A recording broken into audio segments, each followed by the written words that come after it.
Fala aí, povo! Como é que vocês estão? Bom, hoje é sobre glúteo caneleira, porque eu e a Itauana não prescrevemos e não gostamos desse movimento. Vem!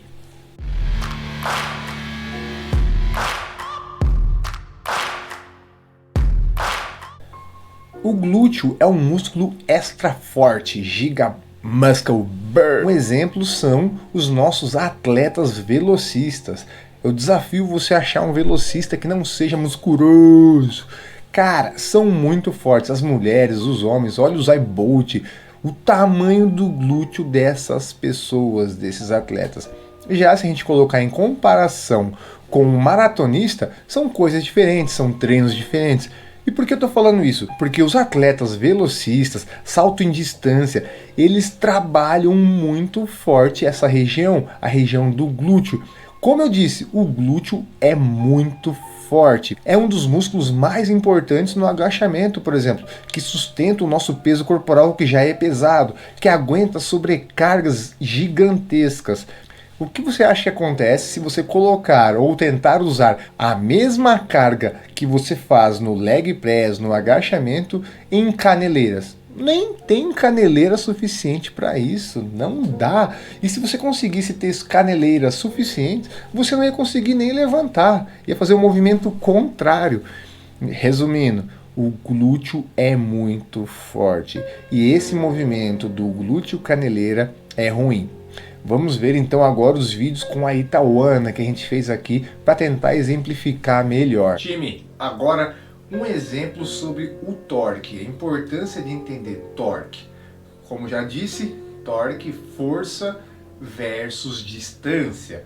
Por exemplo, se eu pedir para a Ita segurar 10 quilos na elevação lateral, que nem eu aguento, um pouquinho, misericórdia, olha a dificuldade. Se eu falar para ela segurar, tenta, cuidado. Olha o que vai acontecer. Agora, o seguinte, do lado do corpo, ela aguenta. Por quê? Qual é o eixo de movimento? O eixo de movimento está aqui. Então, torque é igual força, 10 quilos, versus a distância. Então, se a distância é praticamente zero nesse ponto, vezes 10 quilos, igual a zero. Por isso ela consegue suportar 10 quilos.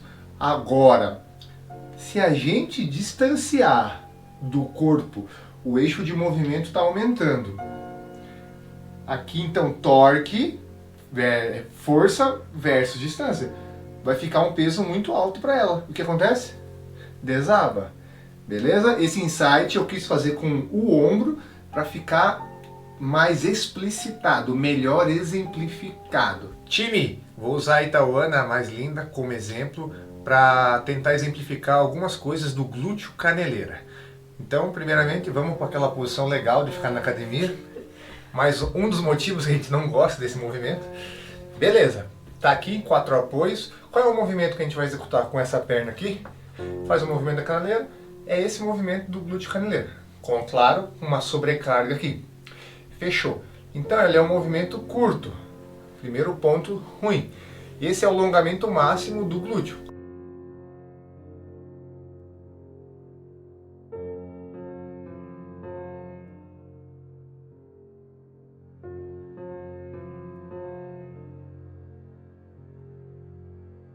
Como eu tenho intimidade aqui, né, dá pra encostar um pouquinho. Se o professor encostar, já dá na cara. O glúteo foi feito para aguentar pancada. Oxi. Ai, que delícia! Desse jeito. A musculatura do glúteo é muito sensível ao alongamento. E é um músculo que aguenta muita sobrecarga, é muito forte. Tá, primeiro ponto. Não tem como a gente colocar em caneleiras, não suporta a mesma sobrecarga que a gente aguentaria fazer um agachamento, um leg press. Tem mulheres, tem homens que fazem o leg press, por exemplo, com mais de 200, 300 quilos.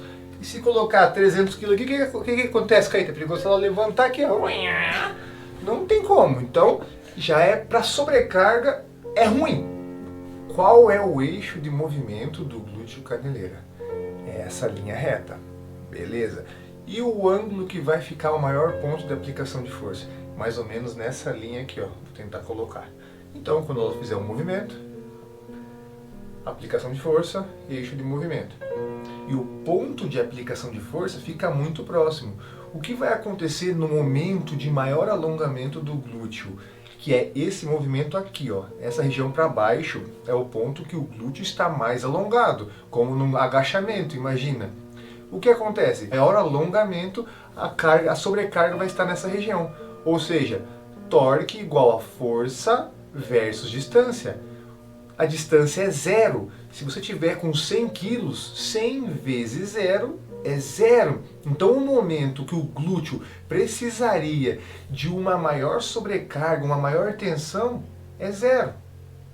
Então perde totalmente a eficiência. Já no agachamento, se você imaginar, quando você está agachado, quebrando a linha ali dos 90 graus, você está com sobrecarga imensa, um trabalho gigantesco no glúteo. Já no glúteo caneleira, eixo de movimento e o momento maior de alongamento, o ponto de aplicação de força, ele chega no mesmo eixo de movimento, ficando então a distância zero.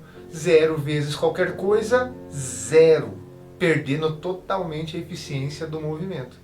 E no glúteo caneleira trabalha-se muitos estabilizadores em isometria. Mesmo que o movimento seja dinâmico, os estabilizadores estão em isometria. E por os estabilizadores estarem em isometria, faz com que alcancemos a fadiga mais rapidamente, perdendo ainda mais a eficiência do exercício. Variação do glúteo caneleiro, então, agora está a perna estendida, agora funciona esse maldito. Não! Sabe por quê? Cadê o alongamento do glúteo? A distância aumentou. Então, torque, força versus distância. Pô, legal. Mas não tem o alongamento do glúteo. E aí? Se você imaginar a Itaúana agora em pé, vou até tirar uma foto. Agora eu vou rodar essa foto. Não tem nada, é um agachamento de, sei lá, ruim. Um ponto para quem tenta defender esse movimento são os estudos com eletromiografia. Cuidado, eletromiografia não pode ser a única base para você achar que o movimento é bom para hipertrofia, para fortalecimento. Como nesse estudo foi pesquisado e entendido que o maior pico de eletromiografia não significa um maior recrutamento das fibras musculares.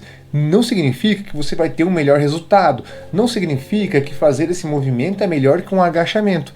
E tudo depende, dá para enganar muito. Se você trava o glúteo, famoso trava-toba, em pé, vai dar um pico gigante nos eletrodos. É uma sinapse elétrica, vai dar um pico enorme. Não significa que eu ficar em pé contraindo o glúteo, eu estou hipertrofiando. Uau, é o melhor exercício do mundo, porque deu um pico nos eletrodos. Nada a ver, cara. E tem pessoas sacanas que usam esses estudos, usam a eletromiografia para enganar outras pessoas e vender seus produtos. Como visto no vídeo, o glúteo caneleiro tem algumas deficiências, como a sobreposição do momento de aplicação de força e o eixo de movimento, que eles ficam sobrepostos, então torque é igual força versus distância, você fica com zero. O alongamento, se você quiser variar o exercício, é ruim. Ah, mas eu quero usar o glúteo caneleira como complemento, eu quero complementar o treino. Galera, só se complementa o que é incompleto. Tem tanta variação de agachamento, tanta coisa para fazer, que você não precisa de complemento. Se você fizer os movimentos principais, que tem tanta variação dos agachamentos, você não precisa complementar nada. Mas se você ama fazer, aí é outra coisa. Sentimento é enganoso, já diz até na Bíblia. Cuidado, eu sinto trabalhar. Pô, se você ficar contraindo o bíceps agora, eu sinto, pode até dar aquela cãibra. Não significa que eu esteja trabalhando de forma eficiente o bíceps. Então cuidado. Galera, por hoje é isso. Eu espero que vocês tenham entendido. Esse é o vídeo para mostrar o porquê nós não trabalhamos com isso e não gostamos de prescrever para as pessoas. Valeu?